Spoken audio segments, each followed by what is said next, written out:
199 जयंती आपण रोल आहे साजरी करतोय. काय झालं हो काय भावना आहेत तुमच्या? आमच्या एका की 199वी जयंती होऊन आता आपण पुढचं वर्ष जे आहे ते द्विशताब्दी वर्ष म्हणून महात्मा ज्योतिराव फुल्यांचं अख्खा देश आणि देशाच्या बाहेर सुद्धा साजरा करणार आहे. विशेषतः देशाचे प्रधानमंत्री मोदी साहेब यांनी सुद्धा जाहीर केलं की भारत सरकारतर्फे आम्ही ही द्विशताब्दी साजरी करणार आहोत. त्याचप्रमाणे फडणवीस यांनी सुद्धा सांगितलं, कमिटी वगैरे त्यांनी नेमली, भारत सरकारने सुद्धा त्यासाठी कमिटी नेमली आणि त्याद्वारे जे आहे त्यांनी सांगितलं की आजपासून वर्षभर वेगवेगळे कार्यक्रम. आज खानवडीला जे आहे महात्मा ज्योतिराव फुल्यांचं जन्मगाव तिथे करण्यात आली. त्याचं उद्घाटन मुख्यमंत्र्यांनी केलं आणि त्याच्या कार्यक्रमाला सुरुवात केली. कारण शिक्षण बाकीच्या तर गोष्टी होत्याच, अचूकपणा दूर करणं, शेतकऱ्यांना त्यांचे हक्क काय, त्यांचं कर्तव्य काय, शेतकऱ्यांच्या आसूडमधून चांगलं, गुलामगिरीतून जे आहे लोकांना त्याची गुलामी सहन करावी लागते आणि ती का करावी लागते, सगळ्या गोष्टी ज्या आहेत त्यांनी सांगितलं. शिक्षण जे आहे त्या बाबतीमध्ये त्यांनी जास्त लक्ष दिलं. सावित्रीबाई फुले आणि मग तिथे पहिली अतिशय सुंदर शाळा जी आहे ज्योती सावित्री शाळा खानवडीला सुरू झाली. आता वर्षभर जे आहेत वेगवेगळे संस्था कार्यक्रम करतील, सरकार कार्यक्रम करेल, देशभर हे कार्यक्रम सुरू राहणार. साहेब, असं आपलं सौभाग्य खरं तर चांगलं म्हणावं लागेल, नशीब म्हणावं लागेल. एक अपघात होता राहिलाय. काय नेमकं सगळं घडलं होतं? त्यावेळेस काय घडलं साहेब? मुख्यमंत्र्यांनी चौकशीच्या आदेश दिले. अरे काही अपघात वगैरे काही नाही आहे. चुकून जे काही तार पार केलं आमच्या पायलटला काही सापडलं नाही. कार पार्क मध्ये उतरलं, शांतपणे उतरलं, छान उतरलं, छान, काय काळजी करायची नाही. सुनेत्रा पवारांच्या जीवाला धोका आहे असं एक SIT ला पत्र दिलंय बीड मधून. असं आहे की हे असेल तर निश्चितपणे त्यांना पण संरक्षण आहे, आणखी संरक्षण मुख्यमंत्री देतील आणि कार्यकर्ते सुद्धा सगळे त्यांची काळजी घेऊ. वारकरी संप्रदायामध्ये प्रतिगामी लोक घुसलेत असं पवार साहेब म्हणतायत. वारकरी संप्रदायामध्ये प्रतिगामी लोक घुसले असं पवारांनी भाष्य केले. शरद पवार अनेक क्षेत्रामध्ये जे आहेत पुरोगामी आणि प्रतिगामी आहेत. अनेक क्षेत्रात काही एकच क्षेत्र आहे अशातला भाग नाही, वेगवेगळ्या ठिकाणी.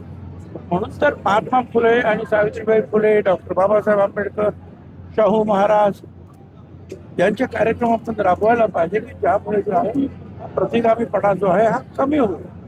मनीषा म्हैसकर ज्या अतिरिक्त सचिव आहेत, मनीषा म्हैसकर, त्यांनी म्हटलंय की महायुतीमधल्या एका मंत्र्यांनी सांगितलं की महिला अधिकारी नकोय म्हणून त्यांच्या विभागात. मला काय कल्पना असं कोणी काय म्हटल्याचं माहिती. त्यांनी एका मुलाखतीत गौप्यस्फोट केलाय हा दिल्लीतला. फुलेची जयंती आहे, एकीकडे आपण जयंतीचं संपूर्ण वर्ष साजरा करणार आहोत. बघितलं तर बुद्धू बाबा यांची प्रकरणं राज्यासमोर येतात. ते राजकारणी यासाठीच तर हे वर्ष जे आपल्याला साजरं करायचं आहे. पुढे शाहू आंबेडकर सगळ्याची आठवण काढायची त्याच्यासाठी. अंधश्रद्धेपासून दूर राहा. आपले लोक जर अंधश्रद्धेपासून दूर राहिले तर हे बाबा निर्माण होणारच नाही. पण राजकारण्यांना काय सांगितलं आसपास राजकारणी महात्मा फुले शाहू आंबेडकरांचं तत्वज्ञान हे लहान मोठे मंत्री संत्री सामान्य माणसं सगळ्यांसाठी आहे. स्त्री सगळ्यांसाठी जे आहे हा सगळा धडा त्यांनी आपल्याला दिलेला आहे. असं वाटतं आपण लक्षात ठेवून पुढे गेलं पाहिजे. घरात मुसलमान असतात तर आतापर्यंत भिंड काढली असती, वरात काढली असती. काय खरा जर मुस्लिम असता तर त्याच्या आतापर्यंत भाजपाने दिंड काढले प्रत्येक जण काय काय बोलेल त्याच्यावर मी चौकात काय आंदोलन बोलेल केले असते. एकंदरीत काय भाजप यांना सेव्ह करते का खरात आणला असं वाटतंय का? कारण की अनेक नेत्यांसोबत त्यांचे फोटो आहेत, त्यामुळे असं वाटतंय का? हे बघा, आता माझ्या भोवती सुद्धा असे अनेक लोक उभे आहेत. कोण काय असे कोण बाबा लोक पण आले आपलं. नमस्कार बाबा. म्हणजे काय, तो माणूस जो आहे तो काय त्याच्या दुष्कृत्यामध्ये काही सामील झालेला नाही, पण हे फोटो मग असे दाखवले जातात. पण त्याच्या दुष्कृत्यामध्ये जे सामील आहे त्याच्यावर गेली 6 महिने मुख्यमंत्र्यांचे जे आहे वॉच आहे, त्यातून जे आहे त्यांनी जे आहे ही कारवाई सुरू केली. सर, महिला आयोगाचा अध्यक्षपद नाशिक जिल्हा कायद्याचा बालेकिल्ला असं सातत्याने सांगितलं जातं. तर नाशिक जिल्ह्यात बाबाची प्रकरणं त्यानंतर वाढता आहेत, वाढले आहेत. आताच आमचा दादा भुसेमी आणि आम्ही म्हणत होतो की नाशिक जिल्हा जो आहे बदनाम होतो या लोकांमुळे. परंतु एक आहे की ठीक आहे, पोलीस सरकार त्या संदर्भामध्ये जे कळलं की ताबडतोब कारवाई करतात. सर महिला आयोगाचं अध्यक्षपद महिला आयोगाचं अध्यक्षपद आहे ना रिक्त आहे, तर आपण कशा प्रकारे महिला आयोगाचं अध्यक्षपद रिक्त आहे तर अध्यक्षपदी कोण विराजमान व्हावं असं तुम्ही काय मागणी करणार आहात का? त्या महिला विराजमान व्हावी. पक्षातलं कोण असावं असं वाटतंय तुम्हाला आपल्या पक्षात? महिला जी आहे ती चांगली, कुठलीही महिला मुख्यमंत्री उपमुख्यमंत्री जे ठरवतील की त्या पदाला योग्य आहे, न्याय देणारी आहे महिला. झाडांची का मुख्यमंत्र्यांनी जे अर्थखाते त्यांच्याजवळ ठेवलेलं आहे परत त्या राष्ट्रवादीकडे येतात. अधिवेशन संपलेला आहे. जे आहे खात्यामध्ये निर्णय जे आहे त्याची पूर्तता जी आहे. बारामतीची निवडणूक एकतर्फी म्हणजे बिनविरोध होऊ शकते. असं आहे की मोठे मोठे पक्ष आहेत, काँग्रेस सहित त्यांनी सगळ्यांनी माघार घेतली, त्या सगळ्यांचे आम्ही आभारी आहोत. शरद पवार साहेबांच्या गटानं सुप्रिया आणि काही म्हणजे सुरुवातीला सांगितलं की आम्ही नाही होत आभारी आहोत. स्वतः शिंदे साहेब हे फॉर्म भरायला आले.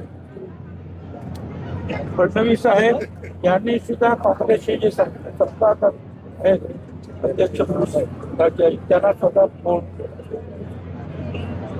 तर असं उद्धवजी ठाकरे यांना सुद्धा मेहनत केली. सगळ्यांनी जे आहे ते भाग दिलेला आहे.